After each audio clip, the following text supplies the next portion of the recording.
আজকের ভিডিওতে আমি আপনাদের জন্য নিয়ে এসেছি একটি দারুণ সুন্দর রেসিপি। বাই দ্য ওয়ে, আমি শম্পা, আপনারা দেখছেন শম্পার রান্নাঘর। শম্পার রান্নাঘরে আপনাদের সবাইকে স্বাগত। আমি এক বাটি বাসমতি চাল নিয়েছি কারি পাতা, বাদাম, নুন আর সামান্য জল, আর রয়েছে তেল। এই দিয়ে এত সুন্দর চাল ভাজা তৈরি করা যায়। স্ন্যাক্স, হালকা খিদে বা চায়ের সঙ্গে এই রেসিপিটি কিন্তু একেবারে অনবদ্য। আমি নুন আর জল দিয়ে চালটা মেখে রেস্টে রেখে দেব 10 থেকে 15 মিনিট, যাতে একটু চালটা ভিজে ঝরঝরে হয়ে যায়। এত সুস্বাদু হয় এই চাল ভাজা, বাজার থেকে না কিনে আপনারা কিন্তু বাড়িতেই তৈরি করে নিতে পারেন। আমি তেল গরম বসিয়ে দিয়েছি, তেল গরমও হয়ে গেছে। এবার একটুখানি চাল দিয়ে দেখুন ভাজছি আমি। এতে কি হবে, কালো হবে না, পুড়েও যাবে না চালটা, একেবারে সাদা সাদা সুন্দর চাল ভাজা তৈরি হবে। একদম সাদা থাকবে। গ্যাসের ফ্লেমটা একবারে মিডিয়াম টু লোতে রেখে করতে হবে। দেখুন দারুণ সুন্দর সাদা সাদা চাল ভাজা। যদি ডাইরেক্ট তেলের মধ্যে দিতে যাই তাহলে কিন্তু লাল হয়ে যাবে, কিন্তু এইভাবে দিলে একদম সুন্দর সাদা সাদা চাল ভাজা মুচমুচে খাস্তা তৈরি হয়ে যায়। তেলটা ঝরিয়ে আমি একটি প্লেটে নামিয়ে নিচ্ছি। আরও একবার আপনাদের দেখিয়ে দিচ্ছি, দেখুন আরও একবার দিলাম। এর মধ্যে আমি একটা স্ট্রেনার করে ভাজছি। আপনারা চায়ের ছাঁকনিতে করেও ভাজতে পারেন, তবে স্টিলের ছাঁকনি নেবেন, না হলে কিন্তু প্লাস্টিকের ছাঁকনিতে কিন্তু প্লাস্টিক গলে যাবে। দেখুন কত সুন্দর হয়ে যাচ্ছে চাল ভাজা, একদম ঝটাপট চাল ভাজা তৈরি হয়ে যাচ্ছে। কয়েক মিনিটের মধ্যে এত সুন্দর স্ন্যাক্স বাড়িতে তৈরি করে নেওয়া যায়, এটা ভাবতেই অবাক লাগে। সত্যি একটা অবাক করা রেসিপি এটা। এরকম করে আমি সবগুলোই ভেজে তুলে নেব, তারপর দেখাচ্ছি আপনাদের একে একে। এতে তেলটাও নোংরা হয় না, চাল ভাজাটাও সুন্দর হয়। সবগুলো একই রকমভাবে ভেজে নেব চাল। আরও একবার দিয়ে দিলাম চাল, দেখুন। এবার বাদামগুলো ভেজে নিচ্ছি, একই রকমভাবে বাদামগুলো ভেজে নিচ্ছি। সবগুলো জিনিসই আমি একরকমভাবে ভেজে নেব। এরপর কারি পাতা আর শুকনো লঙ্কাটাও একই রকমভাবে ভেজে নেব।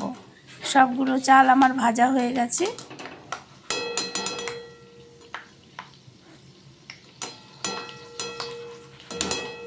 দেখুন বাদামটা কালার নষ্ট হয় না, এভাবে ভাজলে পরে বাদাম খুব সুন্দর কালার থাকে।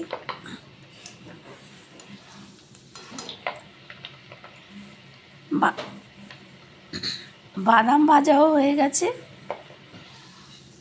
দেখুন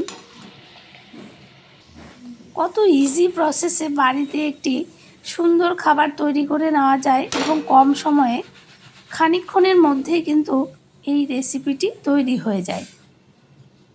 এবার আর স্ট্রেনারটা আরও একবার নিলাম, 2-3টে শুকনো লঙ্কা আমি ভেজে নিলাম এর মধ্যে দেওয়ার জন্য। আমরা দোকান থেকে এরকম চাল ভাজা কিনে খাই, যদি সেই চাল ভাজাটা না কিনে বাড়িতেই একটু হেলদিভাবে তৈরি করা যায় তাহলে কিন্তু অনেক বেশি সুস্বাদু হয়, আর খেয়েও বদহজম হবে না। শুকনো লঙ্কা ভাজা হয়ে গেল, এবারে ভাজবো কারি পাতাগুলো। দেখুন একই রকমভাবে কিন্তু আমি সবগুলো ভেজে নিচ্ছি। এতে না তেল নষ্ট হচ্ছে না, জিনিসগুলো সুন্দর করে আলাদা করে আর তোলার প্রয়োজন হচ্ছে না। কারি পাতাও ভাজা হয়ে গেছে। এবারে আমি দেখাবো, একদম মিশিয়ে সুন্দর করে আপনাদের দেখাবো। সবগুলো জিনিস আমার ভাজা হয়ে গেল।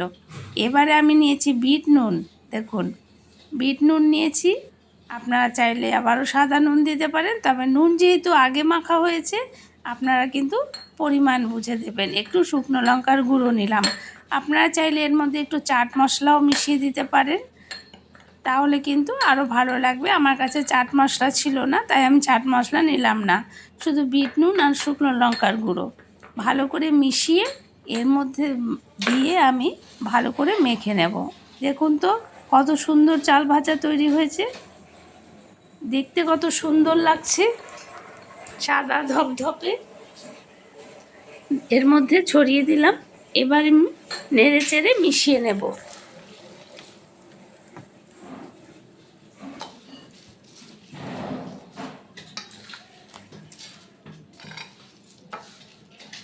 ভালো করে মিশিয়ে নিচ্ছি, দেখুন একেবারে মুচমুচে খাস্তা চাল ভাজা। আমি নুন যেহেতু আগে দিয়েছি তাই অল্প পরিমাণেই দিলাম, আর ঝালের পরিমাণটাও আমি একটু কম দিয়েছি, জাস্ট ঝালের একটা মানে কি গন্ধ আসবে। অতিরিক্ত ঝাল পছন্দ করি না, সেই কারণে আপনারা আপনাদের যদি ঝাল পছন্দ হয় আরও একটু বেশি করে মিশিয়ে নিতে পারেন। দেখুন কত সুন্দর চাল ভাজা বাড়িতে তৈরি হয়ে গেল। তেলের মধ্যে কাঁচা চাল দিয়ে যে এত সুন্দর চাল ভাজা তৈরি করা যায় ভাবতেই অবাক লাগে। হালকা খিদে পেলে এই রকম সুন্দর, কিংবা বিকেলবেলা যদি আমরা চায়ের সঙ্গে বা কফির সঙ্গে এই রকম সুন্দর একটি চাল ভাজা বা স্ন্যাক্স পাই, তাহলে কিন্তু প্রত্যেকেরই ভালো লাগে। রেসিপিটি কেমন লাগলো কমেন্ট অপশানে কমেন্ট করে অবশ্যই জানাবেন।